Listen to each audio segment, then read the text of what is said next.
한적한 마을의 작은 도서관. 그곳은 마을 주민들의 쉼터이자 소통의 공간이었습니다. 따뜻한 벽난로가 켜져 있고 한쪽에는 누군가의 작은 전시회가 열려 있었습니다. 전시는 동네 사람들이 만든 다양한 작품들로 채워져 있었죠. 그러나 한쪽 구석에는 늘 그렇듯 이름 없는 그림 몇 점이 걸려 있었습니다. 그 그림들은 마치 시간이 멈춘 듯한 풍경을 담고 있었습니다. 낡고 빛바랜 캠퍼스 위에 그려진 바람에 흩날리는 들판과 한참 전의 골목길, 그리고 잊힌 사람들의 초상이 있었습니다. 도서관에서 청소를 하던 강할머니는 이 그림들을 바라보다가 살짝 미소를 지었습니다. 강할머니, 이 그림 참 좋네요. 누가 그린 거예요? 책을 읽던 도서관 직원 수진이 물었습니다. 할머니는 잠시 멈칫하더니 대충 웃어넘겼습니다. 에이, 뭐 그냥 오래된 그림이지. 내가 치우는 김에 걸어둔 거야. 수진은 고개를 갸웃하며 다시 책에 눈을 돌렸습니다. 하지만 그림을 자세히 보던 한 남자가 고개를 갸우뚱하며 말을 꺼냈습니다. 이건 그냥 오래된 그림이 아니에요. 누구의 손인지 모르겠지만 이건 전문가의 솜씨입니다. 그 남자는 미술평론가로 알려진 김현우 씨였습니다. 마을에 잠시 머물며 지내던 그는 우연히 도서관을 들렀다가 이 그림들을 발견한 것이었죠. 도서관 한편에서 조용히 청소를 하던 강할머니는 그 말을 듣고는 살짝 당황한 듯 했습니다. 그녀는 먼지가 묻은 손걸레를 움켜쥐며 시선을 피했지만 손끝이 미세하게 떨리고 있었습니다. 그냥 오래된 그림일 뿐이에요. 그런 거 대단히 볼 거 없어요. 그러나 현우는 그림 앞에서 떠날 줄을 몰랐습니다.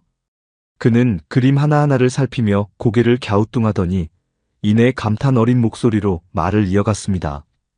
이 색채감과 구도는 단순한 솜씨가 아닙니다.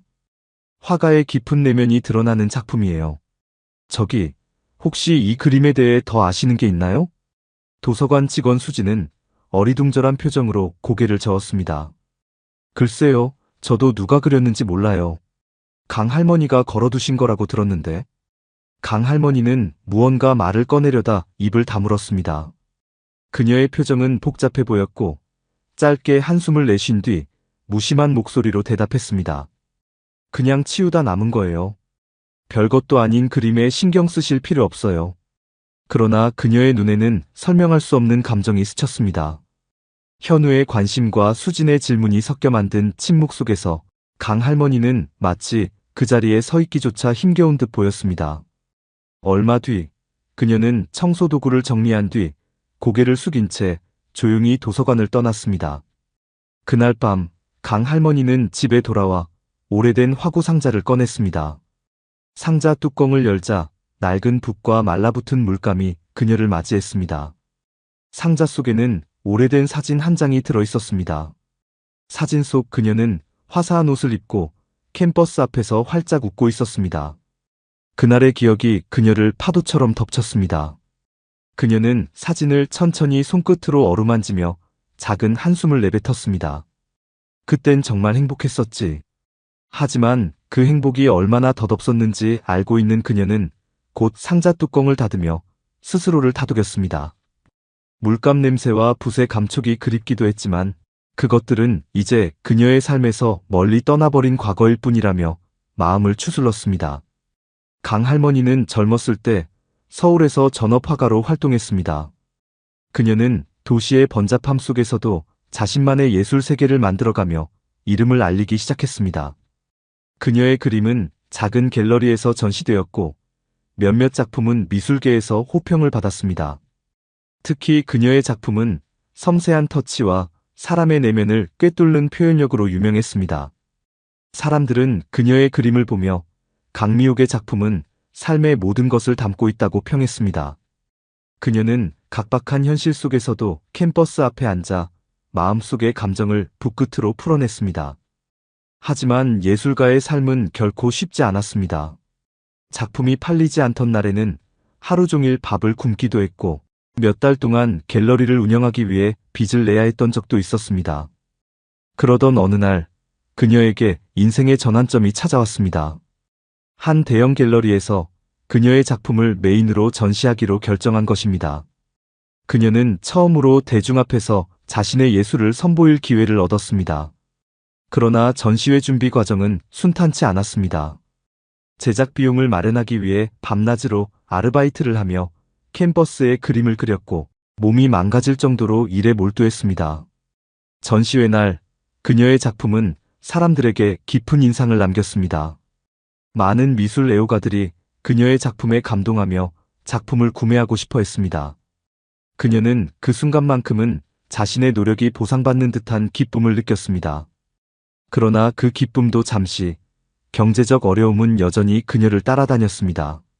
작품 수익 대부분은 갤러리 대여료와 운영 비용으로 빠져나갔습니다. 특히 전시를 준비하며 생긴 부채와 광고비는 그녀의 재정을 압박했습니다.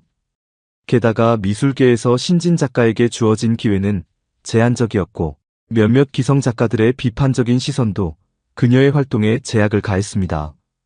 그녀는 점점 경제적 압박에 시달리며 작품 활동보다 생계를 유지하는 일이 더 큰 과제가 되었습니다. 결국 그녀의 삶은 점점 더 궁핍해졌습니다. 결국 그녀는 갤러리를 닫아야만 했습니다.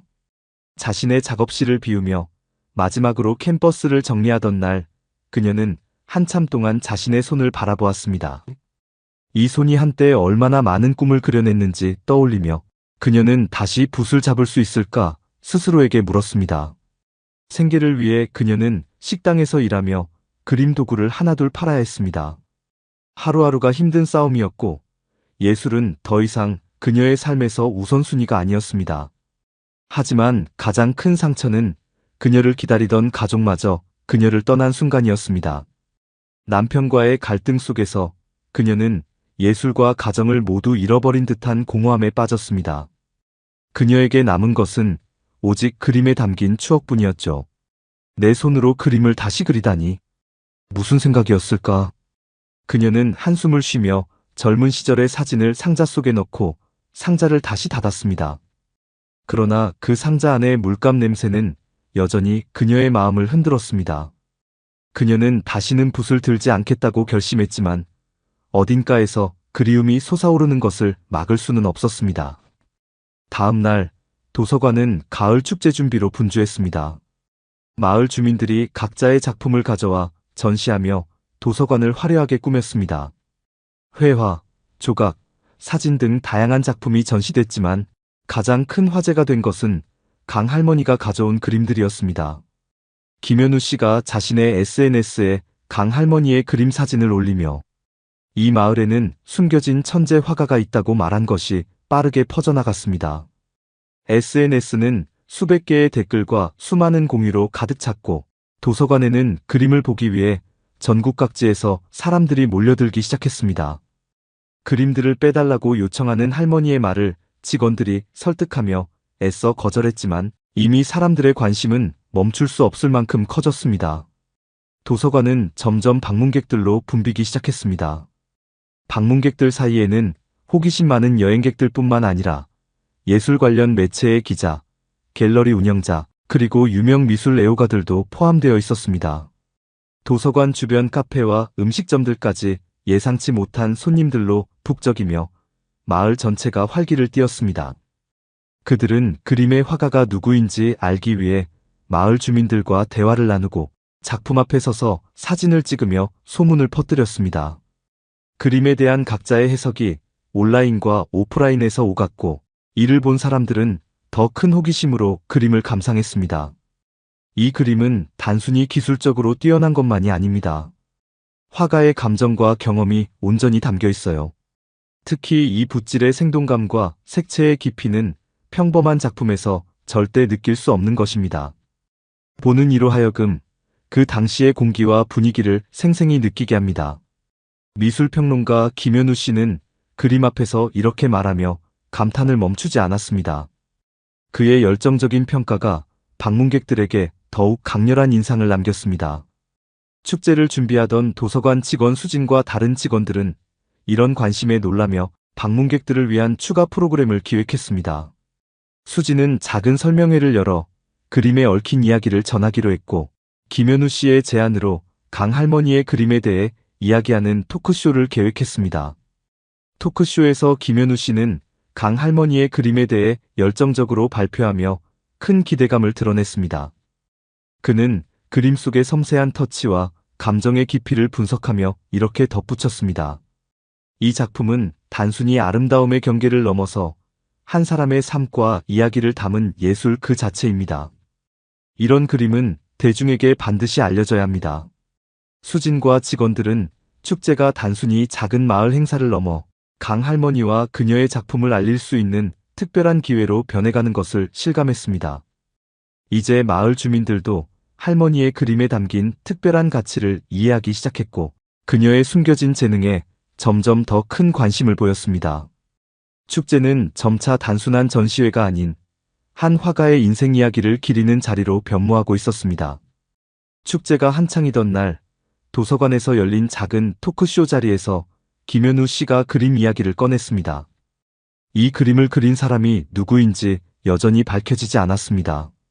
하지만 이 작품에는 단순한 기술 이상의 무언가가 담겨 있습니다. 이는 살아온 인생, 경험, 그리고 감정의 집약체입니다. 이 그림을 통해 화가는 자신이 본 세계와 느낀 감정을 우리에게 전하고 있습니다. 혹시 이곳에 그림의 주인공이 계신다면 꼭 만나 뵙고 싶습니다. 김현우 씨의 말에 도서관 안은 잠시 조용해졌습니다. 사람들은 그림의 주인공이 누구인지 궁금해하며 주위를 둘러보았습니다. 그러자 한쪽 구석에서 한 인물이 천천히 자리에서 일어섰습니다. 그것은 평소 도서관에서 청소를 도맡아 하던 강 할머니였습니다. 제가 그렸습니다. 그녀의 목소리는 작고 떨렸지만 도서관 안을 가득 채우기에 충분했습니다. 사람들이 일제히 그녀를 바라보았습니다. 그녀의 낡은 유니폼과 주름진 얼굴은 그림의 화가라는 이미지와는 너무도 달랐기에 모두가 놀란 표정을 감추지 못했습니다. 정말로 강 할머니가 그리신 건가요? 누군가 조심스럽게 물었고 강 할머니는 작게 고개를 끄덕였습니다. 그녀는 쑥스럽게 손을 만지작거리며 말했다. 그냥 한때 그렸던 거예요. 오래전 이야기입니다. 특별한 건 없어요. 하지만 그녀의 말을 듣던 김현우 씨는 고개를 저으며 단호히 말했습니다. 아닙니다. 이 그림은 단순히 오래된 작품이 아닙니다. 강 할머니, 이 작품에는 당신의 이야기가, 당신의 삶이 녹아 있습니다. 이건 특별하지 않을 수가 없습니다. 사람들은 강 할머니를 향한 시선을 거두지 못했습니다. 그녀가 그동안 보여준 소박한 모습과 그림 속에서 드러나는 깊이 있는 세계가 강렬한 대조를 이루며 모두를 압도했습니다. 그리고 그날 도서관 안에 있던 사람들은 단순히 한 화가를 만난 것이 아니라 한 사람의 숨겨진 역사를 목격하는 순간을 함께하고 있었습니다. 그날 밤 강 할머니는 도서관의 한 모퉁이에 앉아 조용히 자신의 이야기를 풀어놓았습니다. 그녀는 젊었을 때 전업 화가로 활동했지만 생계를 위해 꿈을 접어야 했던 사연을 이야기했습니다. 그녀의 목소리에는 아련한 그리움과 더불어 지나간 날들에 대한 깊은 회한이 묻어났습니다. 처음에는 단순히 그림이 좋아서 시작했어요.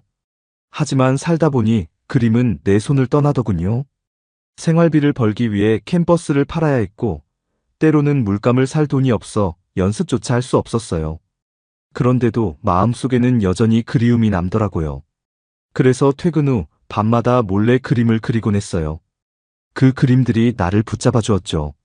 하지만 이게 이렇게 사람들 앞에 서게 될 줄은 정말 몰랐어요. 그녀의 이야기를 들은 사람들은 잠시 말을 잃었습니다. 그녀의 말에는 그저 예술가로서의 고충만 담긴 것이 아니었습니다. 그림 속에 담긴 장소와 사람들은 단순한 대상이 아니라 그녀가 소중히 간직했던 기억의 조각들이었습니다. 어린 시절 함께 뛰놀던 골목길, 한없이 웃음 짓던 가족들, 그리고 떠나간 사랑하는 사람들. 그녀의 그림은 단순히 아름다움을 넘어서 살아온 인생의 모든 것이 녹아들어 있었습니다. 도서관의 공기는 조용했지만 사람들의 마음속에는 그녀의 이야기가 메아리치고 있었습니다. 김현우 씨는 고개를 끄덕이며 진심 어린 목소리로 말했습니다. 강 할머니, 이 그림들은 단순히 작품을 넘어서 당신의 삶 그 자체입니다. 이런 작품은 많은 사람들에게 보여야 합니다. 제가 할머니의 그림을 대중에게 소개할 수 있도록 최선을 다해 돕겠습니다. 그녀는 잠시 말을 잇지 못하다가 작게 고개를 끄덕였습니다. 그녀의 눈가에는 작은 눈물이 맺혀 있었지만 미소 속에는 오래된 무게를 내려놓은 듯한 안도감이 서려 있었습니다. 그녀의 이야기는 도서관을 가득 채운 사람들의 마음을 울렸습니다. 그리고 그날 이후 강 할머니의 작품은 더 넓은 세상으로 나아갈 준비를 시작했습니다. 며칠 뒤 강 할머니의 그림이 전시된 도서관은 더 많은 사람들로 북적였습니다. 그녀의 그림은 단순히 아름다움을 넘어 사람들의 마음속 깊은 울림을 전했습니다. 그 그림 속에 담긴 이야기가 사람들에게 희망과 감동을 전하며 도서관은 마을의 예술적 중심지로 새롭게 자리 잡았습니다. 전시회는 단순히 그림을 감상하는 자리를 넘어 강 할머니와 관객들이 직접 소통할 수 있는 자리로 발전했습니다. 방문객들은 그녀의 그림에 얽힌 뒷이야기를 듣고 싶어 했고, 강 할머니는 처음에는 쑥스러워했지만 차츰 자신의 이야기를 풀어놓기 시작했습니다. 이 그림은 제 어린 시절을 그린 거예요. 저 골목은 제가 매일같이 뛰어놀던 곳이었죠. 거기에 담긴 하늘은 제가 평생 잊을 수 없는 풍경이랍니다. 사람들은 그녀의 말을 경청하며 그림 속에서 자신의 추억과 연결되는 부분을 찾았습니다. 어떤 이들은 그녀의 이야기를 들으며 눈물을 훔쳤고, 또 다른 이들은 그녀의 용기에 찬사를 보냈습니다. 전시회 이후 강 할머니는 지역 갤러리에서 초청을 받으며 점차 더 많은 사람들에게 이름을 알리게 되었습니다. 그녀의 작품은 대도시의 갤러리에서도 전시되기 시작했고, 그녀를 삶의 화가라고 부르는 기사들이 실리며 언론의 주목을 받았습니다. 그녀의 작품은 단순히 시각적 아름다움을 넘어 인생의 희로애락을 담아냈다는 점에서 많은 이들에게 감동을 주었습니다. 한 신문 기자가 인터뷰 중 강 할머니에게 물었습니다. 이제야 세상에 이렇게 주목받게 된 소감이 어떠신가요? 강 할머니는 잠시 생각에 잠기다 조용히 웃으며 대답했습니다.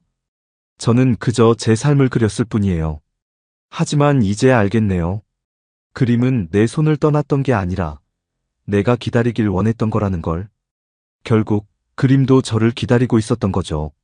그녀의 대답은 기사로 실리며 사람들의 가슴을 울렸고, 그녀의 전시는 더 많은 관객을 끌어모았습니다.